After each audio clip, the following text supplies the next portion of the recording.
जय माँ मझीगरियाणी। आपण माने जानिचंती आम रायगड़ा जिलार अधिष्ठात्री देवी माँ मझीगरियाणी को माँकर महिमा माँकर लीला विलास अति सुंदर। ओडिशा सहित पड़ोशी राज्य आंध्र और अन्य राज्य मानक ठारू मध्य माँ निकटरे भक्त मानकर समागम हुए। माँ को नहीं सुंदर किंवदंती अच्छी आसतु शुणा माँ सुंदर किंवदंती। एकदा बहुत प्राचीन समय पूर्वे नागावली नदी स्वच्छ भाव बही जाऊँगी। पार्श्वे सबुजिमा शस्य उत्पादी क्षेत्र सेठारे एक गुंफा सेठारे बास करुच्ची हाथी पतेश्वर बोली जड़े तांत्रिक।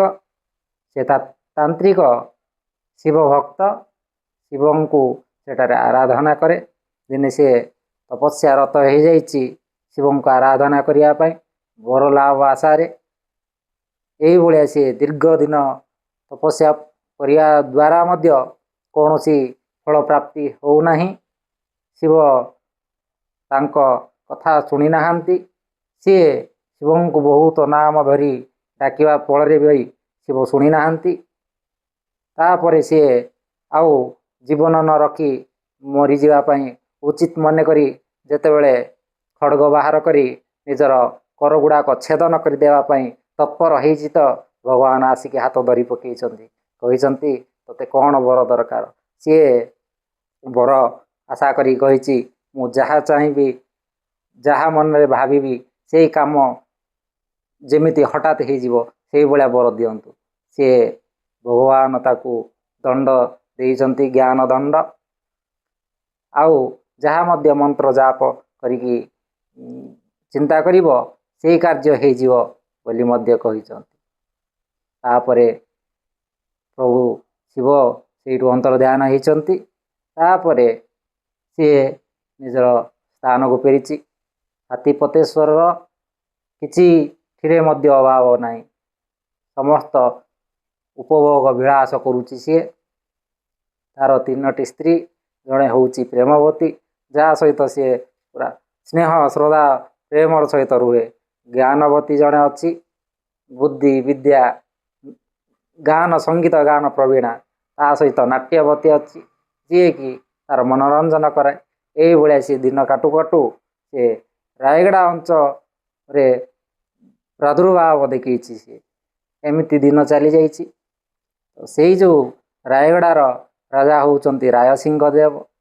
रायसिंह देवंकर 108 पत्नी थिले किंतु कौन सी गोटे पत्नी ठारू मध्य कौन सी संतान प्राप्ति हो। तो यही जो 108 पत्नी मानक भितर शेष पत्नी नाम हूँ वराहा गौरी। तो सी होउचंती माँ मझीगरियाणी भक्त तांको पूजा पाठ आराधना करती। तो जेतेबेले सी माँ को आराधना करिसंती डाकिचंती सेतेबेले माँ प्रसन्न होइकी ताको बर देइचंती। बर स्वरूप से एक सुंदर पाचिला आंब देइचंती सुवर्ण हलदिया रंगर पाचिला आंब ताकू से ग्रहण करिछि कहिचंती पुत्र एवं कन्या संतान प्राप्ति हेबो। तापरे परे से पुत्र संतान जन्म होइछि ता ना दुष्मंत बोली ना देइचंती। पुणी कन्या संतान जो जात होइछि ताकू वराह गौरी बोली ना देइथिले ताकू बाला मझी गौरी बोली ना देइथिले। तो परे परे से जो वराह गौरी रो कन्या बाला मझी गौरी रो यौवन अवस्था पड़े आसी विवाह समय पड़े आसी। तो राजा चिंता करिसंती विवाह प्रस्ताव कौटी पकेवा। यही भाव में निकटरे आउ जड़े राजा छोटू राजू बोली तांको पुत्र चिन्ना राजू सहित बाला मझी गौरी विवाह कर देइचंती। छोटू राजू मध्य प्रवास को पलैचंती। तांकर विवाह पर राणी गुड़ारे एक बहुत विराट प्रासाद निर्माण करके से रहिले प्रजा मानकर पालन कले। राणी गुड़ारे दिने प्रजा माने तांको गुहारी कले कि यही जो दुष्ट तांत्रिक शिव भक्त हेले मध्य दुष्ट खल बुद्धि लोक मानू हैरान करुच्ची से कथा जेतेबेले चिन्नाम राजू को जणैचंती सी सैन्य सामंत धरी से ता सहित तांत्रिक सहित युद्ध करने बाहरी तांत्रिक निजर शक्ति दंड बल से समस्त को बंदी बनी जेतेबेले पत्नी बाला मजिगरी एक कथा जानिचंती सी दुख प्रकाश करिचंती सी पुणी जाइचंती तांको पति को केमिति उद्धार करके आनी पारिबे किंतु कौन हम जेतेबेले जाइचंती युद्ध करिया पय जो राजा चंद्रहास चंद्रायुध अस्त्र नहीं जाइतिले से अस्त्र सहित युद्ध करिया पय बसचंती से जो तांत्रिक निजर शक्ति बल रे ताकू एक मल्लीफुल गजरारे परिणत कर दी आश्चर्य करी ए नवजौवना तरुणी तमे ये क्रोध बेले मध्य सुंदर देखा जाउच तमे जदि मोर स्त्री हंत सुखरे रखती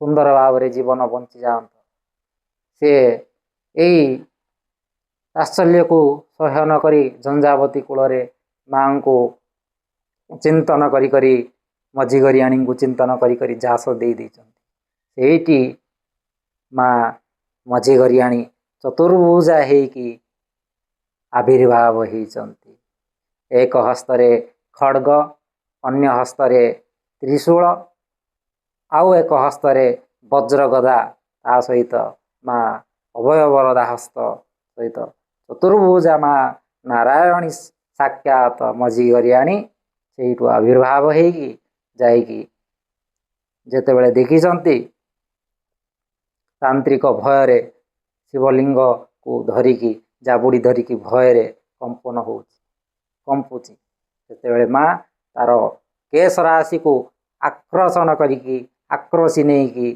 तार मस्तक छेदन करिचंती प्रजा माने देखिकी आचंबित होइचंती चमत्कृत होइचंती भक्ति मध्य सृष्टि होइची समस्त भितर यही भाया माँ समस्तंकर कृपा करती माँ करुणामयी मझीगरियाणी से करुणामयी रायगढ़ जिलार इष्टदेवी माँ मझीगरियाणी को चिंतन करिकी आम समस्तंकर मंगल कामना करुची जय माँ मझीगरियाणी।